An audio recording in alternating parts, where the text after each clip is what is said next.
आज international meditation centre Bodhgaya में एक सभा हो रही है।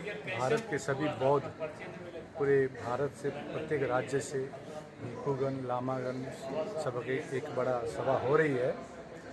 इसका मुख्य कारण है, आपको मालूम होगा, 22 अप्रैल 2023 से ऑल इंडिया बुद्धिस्ट फोरम और भारत के सभी बौद्ध संगठन के तत्वाधान में एक इशू महाबोधि महाविहार बोधगया के, जो हमारे बौद्धों के सबसे पवित्र तीर्थस्थल है, इसको लेकर एक वहाँ पर एक कानून चली आ रही है 1949, BT act 1949, Bodhgaya temple act 1949। उस कानून के आधार पर 9 मेंबर रहेगा और 9 में सिर्फ 4 ही बौद्ध रहेंगे। इसके लिए अनागरिक धम्मपाल 1891 से ये बातें चल रही है। काफ़ी सुप्रीम कोर्ट में भी केस हुई थी, लेकिन उसमें कुछ परिणाम नहीं निकली। और पिछले 30 साल पहले भी आंदोलन हुई थी।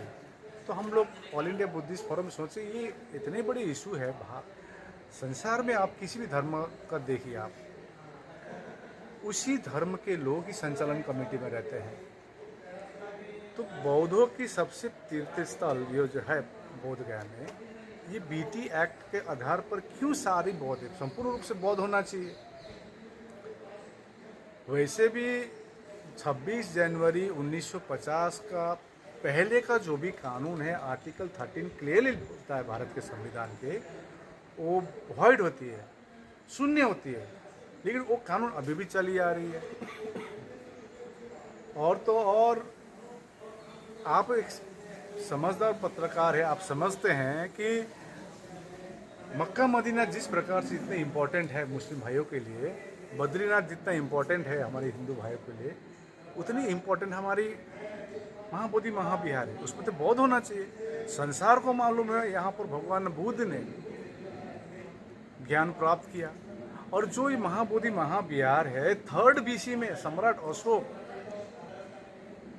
ने अपनी मगध साम्राज्य से पूरे संसार में अपने धम्म को फैलाए। भगवान बुद्ध को राम का 10वां अवतार माना जाता है। इस पर अब देखिए, कोई क्या क्लेम करता, अब तो राम बोल रहे हैं, इसमें आपको तो विष्णु बोल रहे हैं, कोई कृष्ण बोल, तो उसका प्रमाण क्या है।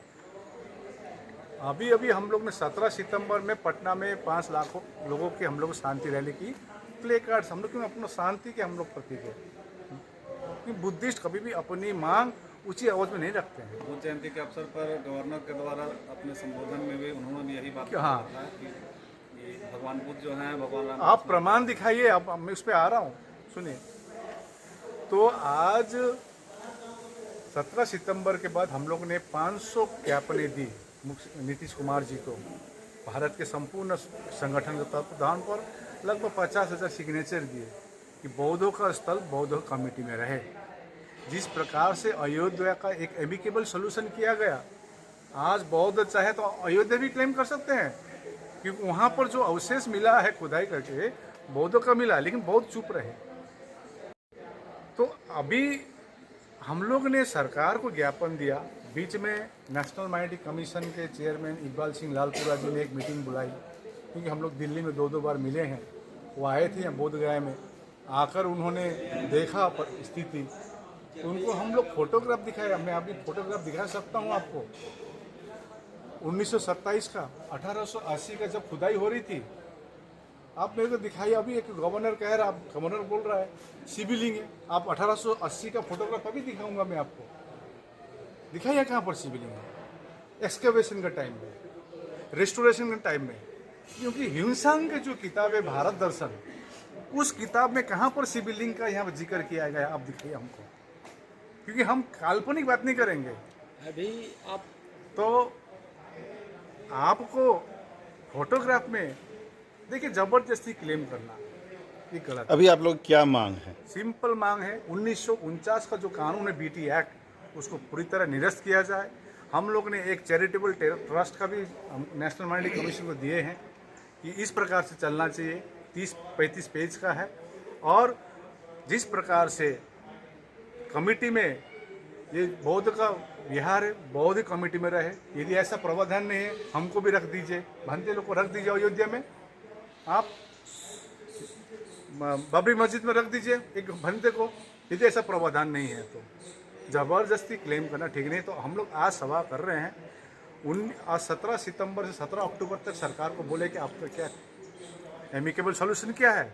जिस प्रकार अयोध्या में एक अलग से ज़मीन देकर एक एमिकेबल सॉल्यूशन की गई थी, तो सरकार बौद्धों की एक सेंटीमेंट को समझेंगे। हम धन्यवाद देते हैं नीतीश कुमार जी को, जो अब नालंदा यूनिवर्सिटी का हुआ, बुद्ध स्मृति पार्क हुआ, कुछ बौद्धों के लिए अच्छे काम किए हैं। अभी पाली भाषा का भी, पाली भाषा बोले वो संस्कृत से पुराना भाषा है, उसका अभी क्लासिकल लैंग्वेज में इंक्लूसिव किया गया है, उसके लिए धन्यवाद है। लेकिन महाबोधि महापेड़ सबसे इम्पोर्टेंट जगह बौद्धों के लिए है, वहाँ पर अन्य धर्म क्यों रहेंगे। सितंबर में पटना में रैली हुई, कल भी एक रैली हुई थी पटना में। अब हम लोग आज बैठे हैं, सरकार को 17 अक्टूबर तक हम लोग वेट किए, कुछ एमिकेबल सॉल्यूशन आएगा बोल के, अभी तक कुछ चुपचाप है। चुपचाप रहने का मतलब क्या है कि या तो सरकार हमको कुछ नहीं समझ रहे हैं, या सरकार कुछ सोच रहे हैं, हम पॉजिटिव भी देखते हैं। तो आज पूरे भारत के बौद्ध इवन आज इंटरनेशनल में भी इन्वॉल्व हैं, आपको बता रहा हूँ। अब हम लोग इंटरनेशनल में जाएंगे, आज लंदन से, म्यांमार से, अमेरिका से सब आया हुआ है। तो आज हम लोग निर्णय लेंगे और बड़ा आंदोलन होगा। तो हम लोग ये कोई डायरेक्ट ये नहीं है, हम यही चाहते हैं कि बौद्धों का स्थल पूर्ण रूप से बौद्धिक कमेटी में रहेगा। धन्यवाद।